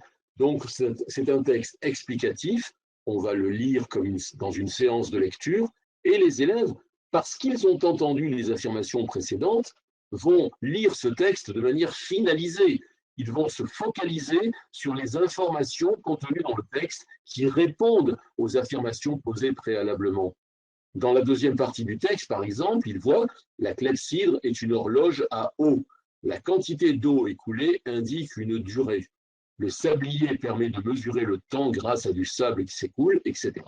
On prend le temps de mettre en place la séance de lecture. Après la séance de lecture, on reprend le tableau et là, les élèves vont cocher dans les colonnes D et E, d'accord ou pas d'accord, en face de chacune des affirmations. L'intérêt de cette activité, c'est de permettre aux élèves de comprendre progressivement que la lecture est une activité qui fait évoluer nos propres connaissances, nos propres représentations. Et pendant qu'on lit le texte et pendant qu'on répond à ce questionnaire, on anticipe, on est dans une démarche où l'esprit est en activité. C'est ça la santé culturelle, c'est développer de la vigilance, développer de l'intérêt, de la motivation. Quelles sont les stratégies mobilisées dans l'activité d'anticipation? On écoute ou on lit de façon active, on se concentre parce qu'il y a un défi, on est donc motivé parce qu'on est en projet. La santé culturelle passe par la démarche de projet. On finalise toujours les activités. Les conditions pour mettre en place cette activité d'anticipation, c'est de travailler sur un texte explicatif et de faire en sorte que chaque affirmation soit vérifiée par le texte, dans le texte, ce qui permet en histoire, en sciences, en géographie, en éducation civique et morale, de développer la culture générale. Prenons maintenant un autre exemple pour développer la santé culturelle, tout simplement la littérature de jeunesse. Pedro, c'est un jeune garçon de 9 ans. Il a une passion dans la vie, il adore le football. Son rêve, avoir un ballon de football, un vrai ballon de football en cuir. Et un jour, il est dans la cour, il est dans la rue, il joue avec ses camarades, et soudain, il se passe quelque chose qui va interrompre le match. C'est un militaire qui vient arrêter un monsieur, c'est le papa d'un copain de Pedro, c'est le papa de Daniel. Alors, Pedro est très inquiet parce qu'il s'adresse à son copain Daniel et il lui dit « Pourquoi est-ce qu'ils l'ont emmené ?» Daniel plongea les mains dans ses poches et serra les clés. « Mon papa est contre la dictature. » Pedro avait déjà entendu ces mots. La radio les prononçait le soir très souvent, mais il ne savait pas très bien ce qu'ils signifiaient. « Qu'est-ce que ça veut dire » dit Pedro. Daniel regarda la rue déserte et murmura comme un secret qu'ils veulent que le pays soit libre, que les militaires quittent le gouvernement. « Et c'est pour ça que les soldats les arrêtent » demanda Pedro. « Je crois, » dit Daniel. « Qu'est-ce que tu vas faire ?»« Je ne sais pas. » Eh bien, en rentrant à la maison le soir, Pedro va dire à son papa ce qui s'est passé parce qu'il est très inquiet. Et Pedro dit à son père, « Toi aussi, ils vont t'emmener en prison ?» « Non, dit son père. » Comment est-ce que tu le sais demanda l'enfant. Tu me portes bonheur, petit, répondit-il en souriant. Pedro s'appuya contre l'embrasure de la porte, heureux qu'on ne l'envoie pas se coucher comme d'autres fois. Il écouta attentivement la radio en essayant de comprendre. Quand la radio dit la dictature militaire, Pedro sentit tout ce qui trottait séparément dans sa tête se rassembler comme un puzzle. Vous voyez, l'image du puzzle est une image formidable parce que elle est ce que Pedro est en train de faire. Il est en train de reconstituer les morceaux de la réalité pour comprendre la réalité. Il a vu le papa de Daniel qui était arrêté. Il a discuté avec son père. Il voit ses parents écouter la radio le soir, en cachette. Et tout ça, ça forme un puzzle. Et progressivement, Pedro grandit. Il est en train de faire des inférences. Il est en train d'apprendre à se questionner et à répondre tout seul à ces interrogations. Cultiver le désir de savoir, c'est ça. C'est raconter des histoires aux élèves, raconter de la littérature de jeunesse pour leur montrer que, en se posant des questions, on peut. Et avec ces élèves qui racontent une histoire, et les élèves vont devenir à ce moment-là des acteurs de cette histoire parce qu'ils s'impliquent dans l'histoire racontée grâce à leur questionnement.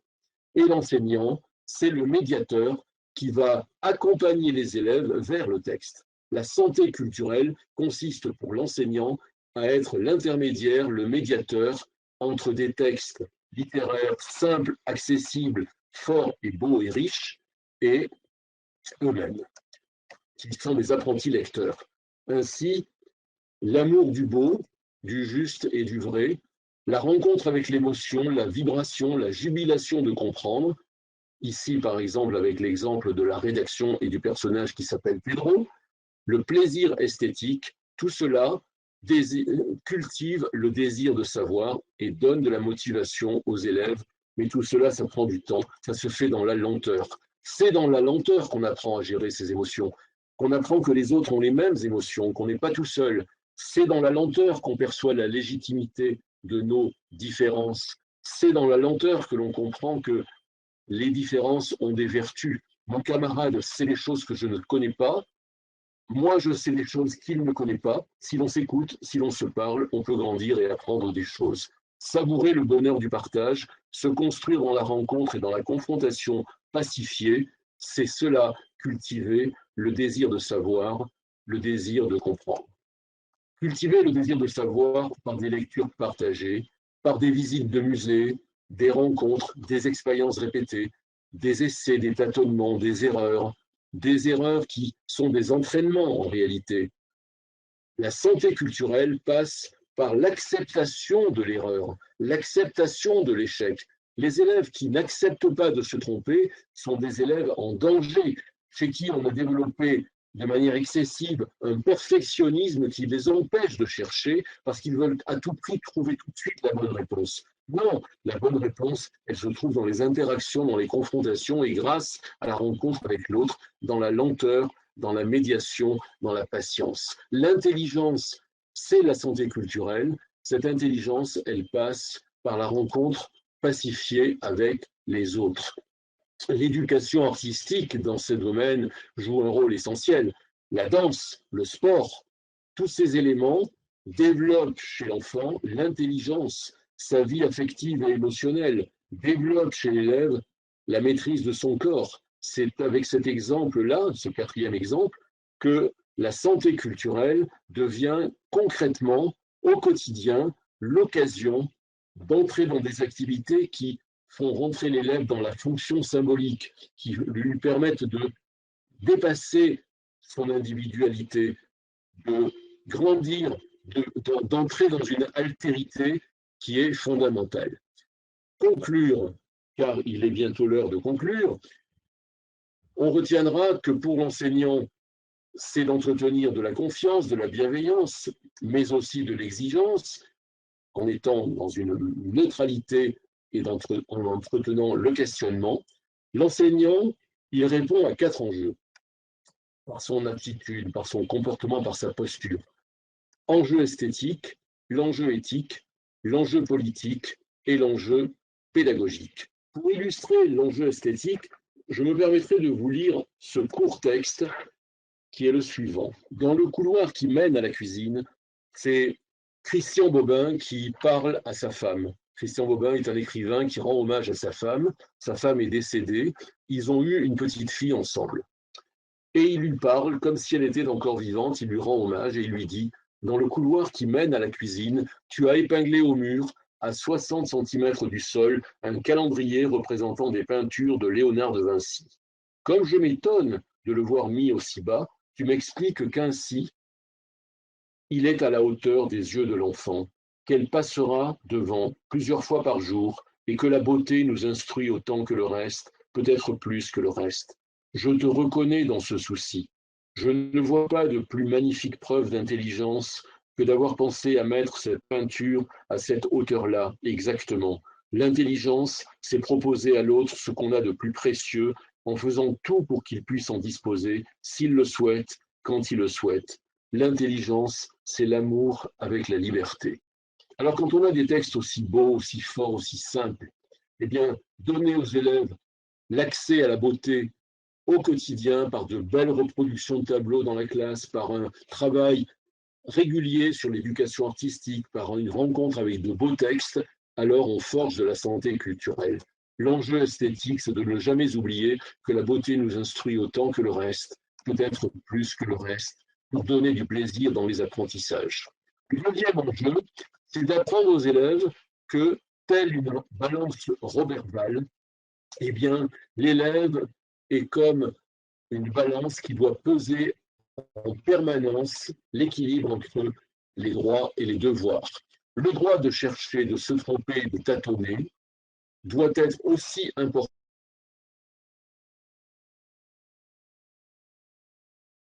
sur les conditions de travail, etc. L'enjeu éthique, c'est d'apprendre aux élèves cet équilibre entre les droits et les devoirs de l'élève. C'est là que l'on éduque les élèves à la fois au respect, mais également à la liberté et à l'initiative. Troisième enjeu, c'est l'enjeu politique. Quand les élèves entendent la différence, enjeu politique au sens noble et très large du terme, ils rencontrent la diversité et ils prennent conscience que la diversité est légitime, qu'on a le droit de ne pas penser comme tout le monde, on a le droit de penser à sa manière. Ils apprennent que l'autre me dit des choses que je ne sais pas, moi je peux dire à l'autre des choses qu'il ne sait pas, je peux cultiver les vertus de l'altérité. C'est ainsi que l'enjeu politique est respecté par l'attitude neutre de l'enseignant qui aide les élèves à construire leur citoyenneté en acte. Enfin, dernier point, l'enjeu pédagogique. L'objectif, c'est de favoriser chez les élèves de la souplesse, de la capacité à s'adapter, de la polyvalence, c'est-à-dire à apprendre de manière diverse, dans des stratégies plurielles et personnelles, et donc montrer aux élèves qu'ils peuvent choisir très librement d'apprendre à leur manière, à leur rythme, sur des supports différents, dans des situations différentes, seuls, en binôme, en groupe, en collectivité, avec des dispositifs diversifiés, afin d'apprendre à coopérer avec les autres, à être autonome et à être responsable au sein du groupe. Ce qui permet de travailler dans une authentique dynamique de travail en équipe pédagogique. Voilà, je vous remercie et je vais donner la parole maintenant à Madame Schreiby, qui certainement a des questions que vous lui avez envoyées pendant mon intervention. Merci. Je vous remercie. Alors, je vous écoute. Merci Paul pour cette belle intervention. Donc, nous nous sommes permis au fur et à mesure de répondre à certaines questions avec l'aide précieuse de Horia Schreiby, parce que comme on n'a pas énormément de temps devant nous, il fallait donc pouvoir gagner un peu de temps. Donc, alors, question de Wahiba Ta'an, comment corriger les erreurs sans décourager l'élève? Alors, est-ce que je réponds tout de suite? Oui. Ben, corriger les erreurs sans décourager l'élève, ça suppose en effet que d'abord, il y a deux sortes d'erreurs. Il y a des erreurs qui sont liées à des choses que les élèves savent déjà, Et donc, il est important de permettre aux élèves de... attendez, je suis en train d'essayer de... Voilà, je retrouve les images et le son. Il y a deux sortes d'erreurs. Il y a les erreurs que les élèves peuvent corriger et il y a les erreurs que les élèves ne peuvent pas corriger. Donc, quand un élève fait des erreurs, soit ça renvoie à une chose qu'il a déjà apprise, et dans ce cas-là, on attire l'attention de l'élève sur l'erreur, elle peut être lexicale, syntaxique, ou une erreur de calcul, des choses comme cela. Et dans ce cas-là, on prend le temps avec l'élève d'analyser les raisons de cette erreur. Ça prend du temps, oui, mais pour ne pas décourager les élèves, il faut prendre le temps d'analyser les erreurs qui sont à leur portée. La deuxième catégorie d'erreurs, ce sont les erreurs que les élèves ne peuvent pas corriger, c'est-à-dire les erreurs qui n'ont pas fait l'objet d'un apprentissage. Et dans ce cas-là, il faut rassurer l'élève en lui disant « c'est normal, ça tu ne pouvais pas le savoir, voilà comment on doit le dire ou comment on doit le faire ». C'est-à-dire que la deuxième catégorie d'erreurs, elle est corrigée par l'enseignant. Ce n'est pas à l'élève de corriger ou de chercher à corriger des choses qu'il n'a pas encore construites. Donc, comment corriger les erreurs des élèves sans décourager les élèves, en les analysant avec eux pour les erreurs à leur portée et en corrigeant directement et rapidement les erreurs qui ne sont pas à leur portée. Alors, deuxième question de la part de M. Abdelilah Bourbid. Comment favoriser l'apprentissage en approche avec une pluralité de cas d'apprenants? Alors, j'ai eu l'occasion au cours de mon intervention de dire que en petits groupes, le travail est beaucoup plus facile. Et c'est la raison pour laquelle j'ai beaucoup insisté sur l'éducation à l'autonomie. À vouloir travailler en permanence avec le groupe classe intégralement, on prend des risques parce qu'on se met dans une situation difficile où justement il est difficile de gérer la grande diversité des élèves. Et donc, la bonne façon de procéder à l'apprentissage adapté, c'est d'essayer d'apprendre d'abord aux élèves à travailler en autonomie avec le programme et le protocole que j'ai indiqué. Et une fois que les élèves ont l'habitude de travailler en autonomie sans l'aide et l'étayage permanent de l'enseignant, alors on prend un petit groupe d'élèves, 8 à 10 élèves, avec lesquels on travaille. Et là, on va pouvoir répondre de manière ciblée à ce petit groupe d'élèves que l'on a réuni, que l'on a créé autour d'un groupe de besoins, des besoins particuliers. Et donc, on va réduire l'hétérogénéité, on va réduire la diversité en prenant ce petit groupe, et on va pouvoir être dans un étayage, un accompagnement beaucoup plus rapproché pour comprendre un texte, pour réaliser un exercice, pour chercher à écrire telle ou telle production d'écrit. Travailler avec le groupe classe, c'est légitime, c'est important, mais il faut alterner dans la journée, dans le temps de la classe, des moments où l'on est en collectif et des moments où l'on est en petit groupe, pour pouvoir répondre plus facilement à la diversité des élèves. Alors, autre question de Sadia. Le tableau à double entrée peut être utilisé comme grille d'évaluation et d'observation? Alors, le tableau à double entrée que j'ai présenté au début sur les programmes 1, 2 et 3 pour que les élèves aient un contrat de travail n'est pas un outil d'évaluation. C'est une information qui indique aux élèves quel est le contrat qu'ils ont à réaliser, quel est le programme qu'ils ont à faire. Ensuite, le tableau à double entrée où les élèves vont s'inscrire pour la lecture à haute voix ou pour la récitation, c'est aussi un tableau qui garde la mémoire des engagements des uns et des autres. Responsabilité, autonomie. Ce n'est pas là non plus un outil d'évaluation. Alors, quel est l'outil d'évaluation? C'est par exemple l'affiche où l'on a mis les critères de réussite. Parce que cette affiche-là, l'enseignant, au fur et à mesure des moments où les élèves lisent à haute voix ou vont réciter, cette affiche-là, en fait, l'enseignant la reporte sur son cahier.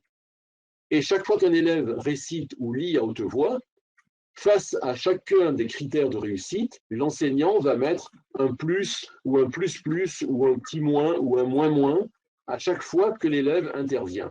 À la fin du mois, pour chacun des critères de réussite et pour chaque élève, l'enseignant, il a la synthèse de ces évaluations.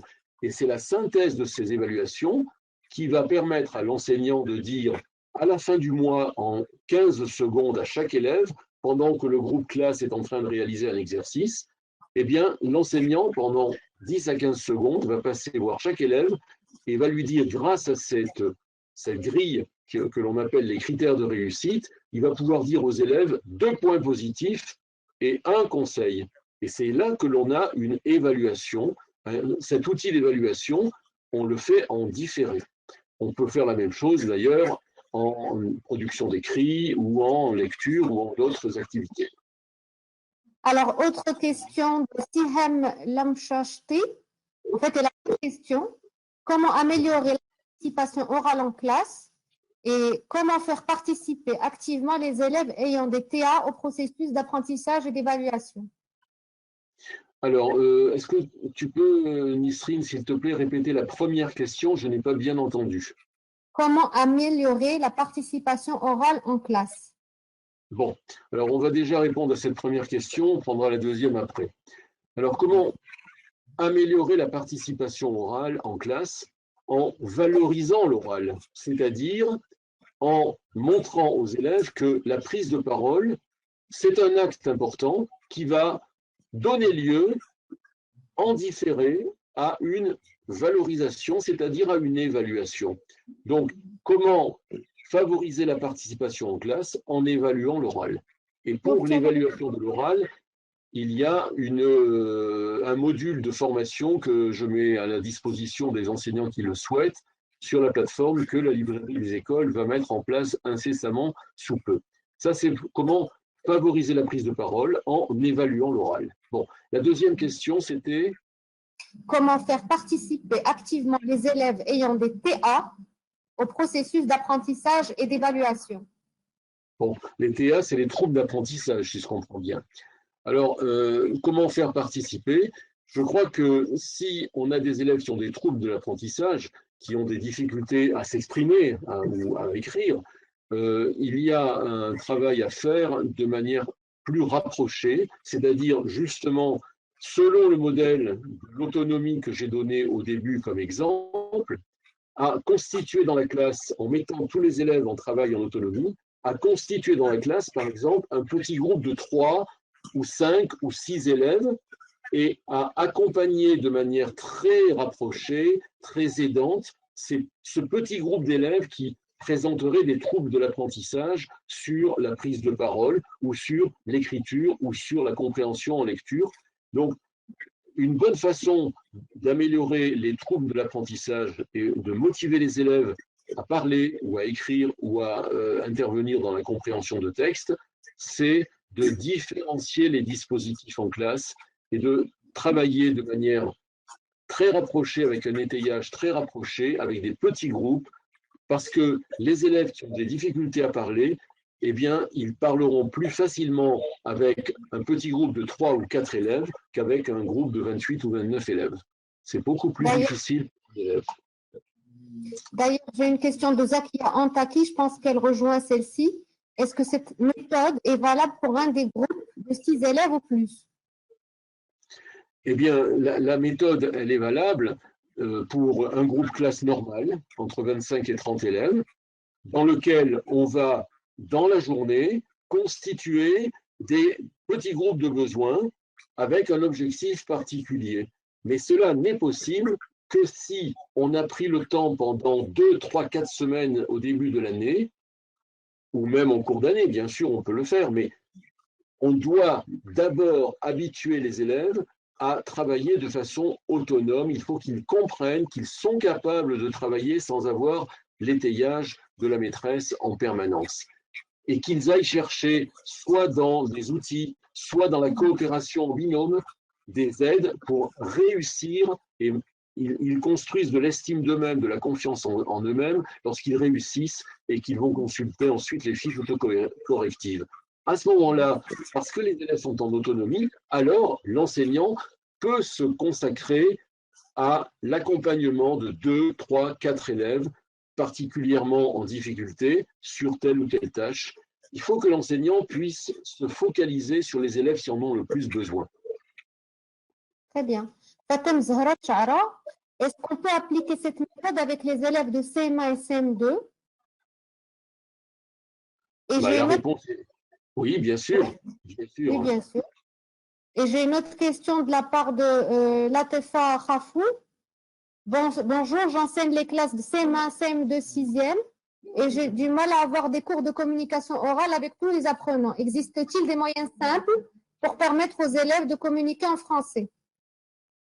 Alors, je renvoie également à un module qui sera dans les capsules mises à la disposition sur la plateforme de la librairie des écoles, parce que j'ai créé déjà un module à ce sujet. Mais ici, en quelques mots, je dirais que pour habituer les élèves à parler et à communiquer, il y a déjà trois éléments qui peuvent faciliter les choses. Premier élément, il faut équiper les élèves avec de la langue. Et pour ça, s'habituer à apprendre par cœur des chansons, des comptines, des petits textes de poésie, parce que l'apprentissage par cœur leur donne du lexique et de la syntaxe. Ça, c'est le premier point. Le deuxième moyen pour favoriser la prise de parole et donner envie et de l'aisance aux élèves pour intervenir en communication, c'est justement les rituels dont je parlais tout à l'heure, de la lecture à haute voix et de la récitation. Je ne reviens pas sur les protocoles, je les ai présentés tout à l'heure. Et le troisième moyen, c'est de mettre en place dans la classe d'authentiques situations brèves, de 5 à 10 minutes, de débats, de conseils d'élèves, de discussions sur des questions vraies, pas des fausses questions dont l'enseignant connaît déjà les réponses, mais de vraies questions sur, par exemple, on prend une fable de La Fontaine, le corbeau et le renard, et puis dire, tiens, dans cette fable, quels sont les personnages, quel est le personnage qui vous est le plus sympathique, et expliquer pourquoi. Donc, on leur pose une vraie question, et ils ont la possibilité de dire vraiment ce qu'ils pensent, et pas ce qu'ils pensent que la maîtresse attend qu'ils disent. Vous voyez ce que je veux dire? C'est l'idée que on place les élèves dans une vraie situation d'expression et de communication personnelle sur une vraie question, et pas ce jeu trop souvent pipé des fausses questions posées par l'enseignant, où l'enseignant attend une réponse précise, et tant qu'il ne l'aura pas, il continuera à poser la même question. Non, il faut développer chez les élèves du débat, du conseil d'élèves, de la lecture à haute voix, de la récitation. On les enrichit en lexique, on les enrichit en syntaxe, ça leur donne les moyens de produire de l'écrit ensuite plus facilement, et on leur pose des questions authentiques où ils aient la possibilité de dire vraiment, personnellement, sincèrement, authentiquement ce qu'ils pensent. Il faut sortir du jeu de chat et de souris où le jeu de questions et de réponses est en réalité un jeu de fausses questions et de fausses réponses. Chouaib Aboudou, cette méthode risque de confronter certaines difficultés. Lorsque les élèves n'ont pas une bonne base lexicale, comment doit-on faire? L'élève a tendance à vouloir expliquer les mots plutôt que d'aller chercher le sens. Ah, c'est une très, très intéressante question. Il y a dans la réponse précédente des éléments de réponse à cette question, c'est-à-dire le fait qu'apprendre par cœur, apprendre à lire des textes à haute voix, ça va faciliter la fluidité linguistique, la prise de parole des élèves. Mais il y a dans la question quelque chose de fort intéressant qui est comment les élèves peuvent-ils communiquer? Eh bien, parfois, ils peuvent rencontrer des difficultés à trouver les mots justes. Eh bien, il faut leur dire dès le départ que lorsqu'ils ne trouvent pas le mot en français, il n'est pas interdit ponctuellement d'utiliser le mot dans leur langue maternelle, ou bien de dessiner, ou bien de mimer. C'est-à-dire qu'il faut privilégier la communication avant la correction de la langue. La correction de la langue, justement parce qu'on accepte les essais, les erreurs, les tâtonnements, la correction de la langue, c'est un objectif essentiel, mais ce n'est pas un objectif premier. L'objectif premier, c'est permettre aux élèves de se sentir compris, c'est-à-dire permettre aux élèves de communiquer vraiment par tous les moyens. y compris en utilisant des moyens non linguistiques en français, des moyens de mime, de gestes ou de langue arabe ponctuellement. Ce n'est pas interdit d'utiliser l'arabe, même en cours de français. Ça ne doit pas être un tabou. Parce que l'objectif numéro un, c'est la communication. Et ensuite, quand l'élève se fait comprendre, l'enseignant peut reformuler ce qu'il a compris, et là, l'enseignant parle correctement, et donc, par son intervention, l'enseignant donne les moyens à l'élève, non pas de mémoriser tout de suite ce qu'il faut dire et correctement, parce que ça ne se fait pas immédiatement, mais l'enseignant donne le modèle, et progressivement, nous faisons l'hypothèse, mais c'est une hypothèse avérée par l'expérimentation, que progressivement les élèves intègrent les bonnes constructions syntaxiques, apprennent le lexique en situation. Il ne faut pas, quand on ne comprend pas un mot, chercher à tout prix à comprendre d'abord les mots pour comprendre un texte. On comprend un texte même si on ne comprend pas tous les mots du texte. Et cette perception, cette construction de la globalité du sens du texte va éclairer le sens de certains mots. Ou en d'autres termes, c'est quand on ne comprend pas un mot, c'est le contexte qui va éclairer le mot avant le dictionnaire.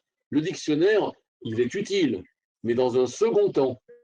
Mais jamais le dictionnaire ne vous dira quel est le bon sens d'un mot parmi les 5 qu'il y a dans le dictionnaire. Si un mot a 5 significations, le dictionnaire ne dira pas quel est le sens du mot dans le texte. C'est le texte, c'est-à-dire le contexte, qui va éclairer le sens du mot. Donc, en conclusion, on peut très bien comprendre un texte, même si on ne comprend pas tous les mots du texte. Alors, Madame Agouzoul Asna, pour quelle discipline faut-il établir un contrat de travail autonome? Donc, pardon, le début de la question, c'était? Pour quelle discipline faut-il établir un contrat de travail autonome? Alors, pour quelle discipline faut-il établir un contrat de travail autonome? On peut construire des contrats de travail autonomes en grammaire, en conjugaison, en orthographe, en vocabulaire, si on fait des activités là-dessus. Mais on peut très bien construire des travails autonomes en texte. Et là, c'est beaucoup plus intéressant parce que là, l'initiative de l'élève, sa capacité à interpréter va être encore plus mobilisée que dans les exercices sur l'étude de la langue. On peut également mettre en place des contrats de travail autonomes en sciences, en mathématiques, condition de donner aux élèves tous les moyens de répondre aux questions posées, c'est-à-dire de l'interaction en binôme, des outils, des affichages, des manuels, des outils de référence. Toutes les disciplines sont susceptibles de mettre en œuvre des contrats de travail en autonomie. Je mets l'accent et la priorité sur la compréhension de texte et la recherche documentaire. Et puis en second temps, sur l'étude de la langue.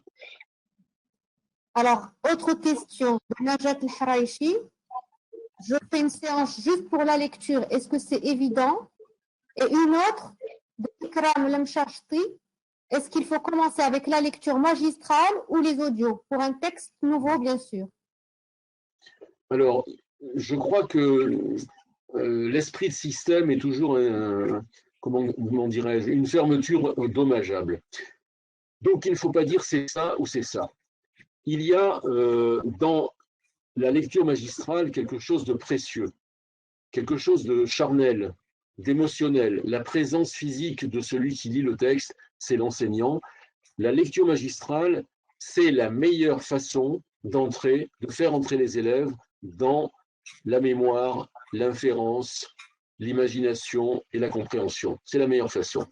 Mais il ne faut pas s'interdire d'utiliser le CD pour faire une lecture magistrale avec un audio. Ça n'est pas interdit. Sauf que il ne faut pas en abuser. Quand c'est trop long, les élèves s'enlacent et n'écoutent plus. Alors que la lecture magistrale faite par l'enseignant en classe, c'est une lecture où la capacité d'attention des élèves est plus importante. Je ne sais pas si j'ai complètement répondu à la question, mais Alors, j'ai une autre question. Enfin, il y en a plusieurs, hein. Oui. J'enseigne la classe de CP. Je veux savoir, est-ce que 2 textes par semaine, c'est trop pour l'élève? Alors, en CP, ce qui est fondamental, puisqu'on apprend à lire et qu'on marche sur 2 jambes, la première jambe, c'est le code, la deuxième jambe, c'est la compréhension. En CP, au début de l'année en particulier, les supports sur lesquels, et d'ailleurs dans Noisette, dans Timini, dans d'autres, dans Croqueligne par exemple, ça marche très bien comme ça. Euh, Travailler le code sur des supports spécifiques et travailler la compréhension sur des supports spécifiques. Travailler la compréhension sur des textes courts de 4 à 5 lignes, une fois par semaine en début d'année, c'est bien. Progressivement, à partir du mois de novembre-décembre, on peut travailler sur 2 textes par semaine. Et puis progressivement, on peut augmenter la longueur des textes, mais les méthodes que je viens de citer font ça très bien, il n'y a pas de problème. Donc, le rythme de lecture des textes en compréhension, c'est un rythme qui doit être évolutif dans l'année en fonction des capacités des élèves, mais il faut, dès le début de l'année, dans la même journée, travailler sur des supports particuliers et la compréhension sur des supports particuliers. Et en fin d'année, les supports vont se rapprocher et on va pouvoir travailler le code et la compréhension sur les mêmes supports à partir du mois d'avril, mais quand il n'y a pas de confinement. Alors, est-il possible d'avoir des stratégies de démarche d'investigation pour les compréhensions de textes pour le cycle 4? Alors, la réponse est oui, 3 fois oui, par des activités d'entraînement en autonomie, par exemple.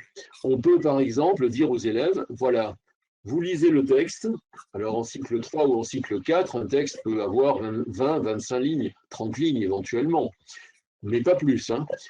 On dit aux élèves, entoure tous les mots qui désignent le même personnage, ou surligne de la même couleur les mots qui désignent le même personnage. On est dans une compétence précise, identifier les personnages. Qui?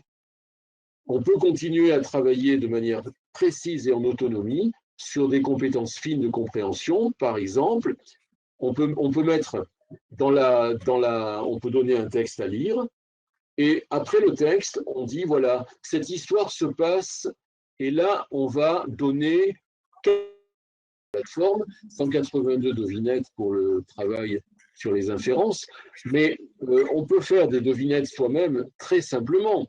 On peut dire par exemple à un enfant même de 3 ou 4 ans, je marche et j'entends sous mes pas craquer les feuilles mortes, où suis-je?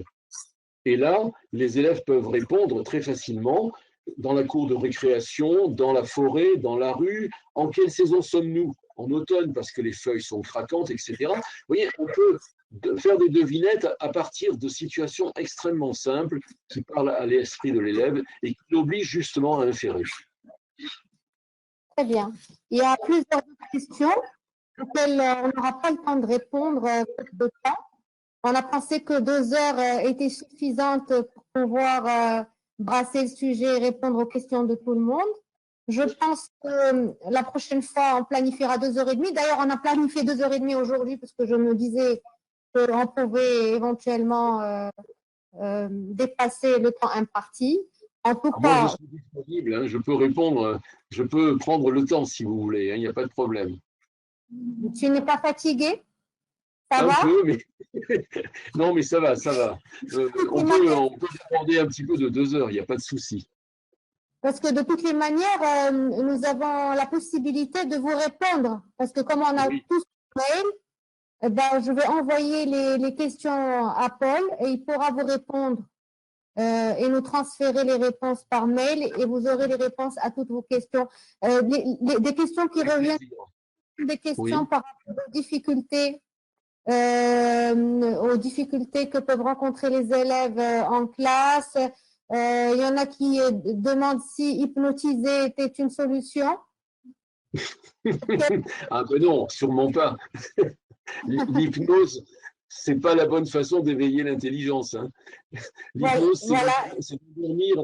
L'hypnose, c'est la fabrication des crétins, excusez-moi l'expression. Hein. Il ne faut pas endormir les élèves, il faut les éveiller au contraire. Il y a plusieurs questions par rapport aux problèmes au niveau de la lecture, au niveau de l'expression écrite, comment travailler une leçon d'expression écrite. Ah ben, c'est une autre question, ça, oui, oui, bien sûr. Mais je ferai là-dessus des modules qui seront disponibles sur le site de la librairie des écoles. Bon, enfin, je peux répondre aussi à ces questions. Et comment pousser un élève timide à réagir et à faire des réflexions et le rendre autonome et non pas renfermé sur ses pensées. Bref, il y a plein de questions qui sont posées encore. En tout cas, je te remercie, Paul, pour ton temps, pour cette belle intervention, pour le temps que tu nous as donné à répondre à nos questions. Je tenais aussi à remercier Ouria Chraïbi parce qu'elle a répondu à plusieurs de vos questions. D'ailleurs, notre équipe pédagogique est à votre disposition à la demande pour vous accompagner et dans vos écoles et par le biais de ce nouveau moyen de formation à distance et par une autre, la plateforme dont tu as parlé, Paul, qu'on est en train de développer pour vous. Donc, pour vous accompagner et essayer de faciliter la tâche qui n'est pas facile au quotidien pour vous. Je tiens quand même à préciser que l'année est assez difficile pour tout le monde, que le confinement rend le contact difficile avec vous, que nous avons reçu plusieurs nouveautés cette année et je voulais vous en tenir au courant, notamment le croc oral et le pépite d'oral qui ont été refaits. On a une nouvelle édition 2020 conforme aux dernières versions des crocs orales 2019 et des pépites 2018 ou 2017. Hein. Nous avons aussi plusieurs nouvelles méthodes de CP que nous vous invitons à découvrir, notamment Timini chez Nathan, À moi de lire, À moi de lire chez Magnard, Noisette chez Nathan, Calimo chez Reds et bien d'autres. Nous avons aussi en mathématiques beaucoup de choses qui viennent d'arriver, notamment le croque-mat qui épouse le programme marocain. Bien entendu, nous représentons une maison d'édition étrangère qui fait de l'anglais et qui est très présente sur le marché. Et toutes nos méthodes sont accompagnées de matériel interactif, donc enrichi ou pas enrichi selon les méthodes et selon les éditeurs. Soyez rassurés par rapport à la disponibilité des produits sur le marché. N'hésitez pas à prendre contact avec nos équipes pour que vous puissiez recevoir chez vous les spécimens demandés. D'ailleurs, ils sont consultables en ligne. On peut vous envoyer des liens à la demande. Donc, n'hésitez pas à nous envoyer des demandes par mail. Et là, on va vous envoyer des liens de feuilletage par mail le temps que vous receviez vos spécimens. Voilà, je pense avoir tout dit. Alors, il y a une conférence similaire, mais autour des mathématiques qu'on va organiser mercredi prochain, et qui sera animée par Monsieur Abdellah Al-Idrissi, qui est didacticien en mathématiques et qui est formateur de méthode Singapour attitrée, donc qui va pouvoir répondre à plusieurs des questions qui ont été posées aujourd'hui. N'hésitez pas à être nombreux, comme aujourd'hui, à participer à ce webinaire. Je suis complètement heureuse de voir que près de 500 personnes sont connectées en même temps. C'est magnifique. C'est un grand pas en avant, un pas historique pour nous que d'avoir pu réaliser cette intervention de cette manière avec vous. Sachez aussi qu'il y a un petit questionnaire, une enquête de satisfaction qui va s'afficher chez vous là tout de suite après l'intervention. Merci de bien vouloir la renseigner pour qu'on puisse mieux vous servir à l'avenir. Et puis, juste après avoir renseigné ce questionnaire, vous recevrez tous un certificat de présence à cette manifestation qui est automatique et qui va vous être envoyé par mail. Encore merci à tout le monde de votre attention. Encore merci à Paul Benaïch de sa... Merci beaucoup à vous. Je suis très honoré de votre écoute. C'est très, très important. Merci et bon courage surtout. Merci et Ramadan Karim et restez chez vous et prenez soin de vous et de vos proches et à très, très bientôt.